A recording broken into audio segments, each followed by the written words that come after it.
ఇలాంటి క్వాలిటీని మనం హైబ్రిడ్ రకాల్లో కూడా తీసుకురావాలి. అదనమాట మన ఎయిమ్. ఇటీవల బీహార్లో సంకరజాతి వరి, శ్రీ వరి పరిజ్ఞానంతో పంట సాగు చేసి 19 టన్నుల ఉత్పత్తి సాధ్యమైంది. భారత వ్యవసాయ పరిశోధన సంస్థ రూపొందించిన పూసా RH10 సుగంధి వరి బాస్మతి పండించే ప్రాంతాల్లో ప్రాచుర్యం పొందింది. అయితే 2025 నాటికి భారత జనాభా అవసరాల దృష్ట్యా 13 కోట్ల టన్నుల ధాన్యం అవసరం ఏర్పడుతుంది. అందుకే బీపీటీ ఇతర సన్న రకాలకు ప్రత్యామ్నాయంగా హైబ్రిడ్ వరి వంగడాల పరిజ్ఞానంపై శాస్త్రవేత్తలు పరిశోధనలు చేస్తున్నారు. భవిష్యత్తులో మరో 110 రకాల సంకర వరి వంగడాలు అందుబాటులోకి వచ్చే అవకాశం ఉంది. శాస్త్రవేత్తలు సాగిస్తున్న పరిశోధన, అభివృద్ధి ఫలితాలను అందిపుచ్చుకుని వరి దిగుబడులు పెంపొందించుకోవాల్సిన అవసరం భారత్కు పెద్ద సవాలు కానుంది.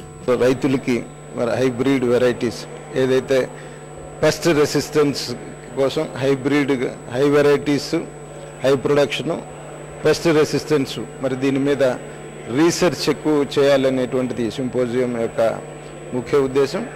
మరి ఈ 3 days అవుట్కమ్ ఆంధ్ర రాష్ట్ర రైతులకి, భారతదేశ రైతులకు ఉపయోగపడుతుందని ఆశిస్తున్నాను. సంకర వరి రకాలు మరిన్ని నాణ్యమైన అధిక దిగుబడులు సాధించడంపై శాస్త్రవేత్తలు పరిశోధనలు చేస్తున్నారు. గింజ నాణ్యత, వాతావరణ ప్రతికూల పరిస్థితులు, చీడపీడలు తట్టుకునే రకాల రూపకల్పన దిశగా మరింత దృష్టి సారిస్తున్నారు. సంకర వరి విత్తనాలు ఉత్పత్తి చేయాలంటే ప్రభుత్వ రంగ సంస్థలకు కష్టమైన పని. ఈ సమస్యను అధిగమించేందుకు ప్రభుత్వ, ప్రైవేటు భాగస్వామ్యంతో విత్తనోత్పత్తి చేపట్టాలని కేంద్రం నిర్ణయించింది. శాస్త్రవేత్తలు రూపకల్పన చేసిన కొత్త విత్తనాలను రైతులకు అందించే బాధ్యతను ఈ సంస్థలు తీసుకుంటాయి. భవిష్యత్తులో పంట అభివృద్ధి కోసం 12వ పంచవర్ష ప్రణాళికలో నిధులు కేటాయించేందుకు కేంద్రం అంగీకరించింది. ప్రస్తుతం సాగవుతున్న 2 మిలియన్ హెక్టార్లకు అదనంగా మరో 5 మిలియన్ హెక్టార్ల విస్తీర్ణానికి హైబ్రిడ్ వరి సాగు పెంచాలన్నది లక్ష్యంగా పెట్టుకుంది. పబ్లిక్ రంగం, ప్రైవేట్ రంగం రెండు కలిసి ఈ టెక్నాలజీని ముందుకు తీసుకెళ్లాలి. రైతుకి ఏ విధంగా మనం హైబ్రిడ్ రైస్ ని అందచేయగలం, ఎక్కువ దిగుబడి రావాలి, అట్లాగే పెట్టుబడికి తగ్గట్టుగాను రైతుకు కూడా లాభాలు చేకూరాలి. యుఎస్ అగ్రి చాలా అగ్రమైన పొజిషన్ లో ఉన్నది. ఆంధ్ర రాష్ట్రంలో కూడా మనము 312 హైబ్రిడ్ రకము చాలా మంచి రెస్పాన్స్ వస్తుంది. అది తెగులు బాగా తట్టుకుంటుందని అంటున్నారు రైతులు. గింజ సైజు మీడియంగా ఉండే వల్ల మన జిన్నింగ్ మిల్లో కూడా చాలా, మన రైస్ మిల్లో కూడా చాలా మంచిగా వస్తుందని అంటున్నారు. ఎన్నో విలువైన సమాలోచనలు జరిపినప్పటికీ ఈ సదస్సులో పలు ముఖ్యమైన అంశాలు, వ్యక్తులకు చోటు లేకుండా పోయింది. దేశీయ వంగడాల అభివృద్ధి, ఈ రకాలతో ఎదుర్కొంటున్న సమస్యల పరిష్కారంపై చర్చలు జరగలేదు.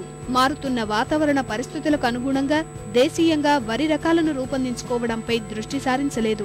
5 ఏళ్ల క్రితం ఫిలిప్పీన్స్ నుంచి అపురూపంగా తీసుకువచ్చిన స్వర్ణ సబ్-1 రకంపై సదస్సులో ప్రస్తావనే లేదు.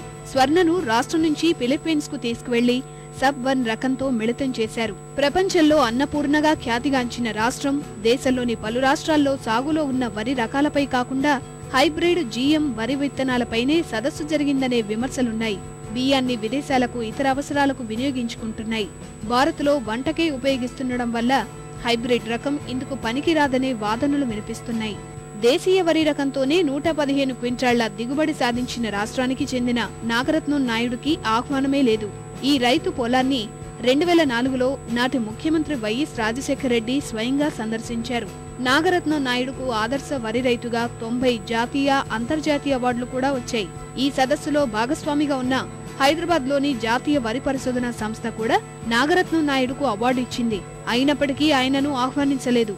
ఇక బీహార్లోని నంద గ్రామమంతా దేశీయ రకంతో 220.4 క్వింటాళ్ల వరి దిగుబడి సాధించినా ఆ ప్రాంతంలోని ఒక్క రైతుకు ఆహ్వానం అందలేదు. సదస్సు నిర్వహణ తీరుతెన్నులను పక్కన పెడితే క్షేత్రస్థాయిలో సంకర వరి వంగడాల సాగుపై రైతాంగంలో మంచి అవగాహన కల్పించేందుకు ప్రయోగాత్మకంగా ప్రదర్శనలు ఏర్పాటు చేయాలి. సన్న రకాలకు ప్రత్యామ్నాయంగా నాణ్యమైన, రుచికరమైన ధాన్యం అధిక దిగుబడులకు సాధించినట్లయితే రైతులకు వాణిజ్యపరంగా లాభదాయకంగా ఉంటుంది. వరి సంకర రకాలు, పరిశోధనలు, అభివృద్ధి, సాగు, దిగుబడులపై అంతర్జాతీయ సదస్సులో శాస్త్రవేత్తలు విస్తృతంగా చర్చించి తీసుకున్న కీలకమైన నిర్ణయాల అమలుపై దృష్టి సారించాలి.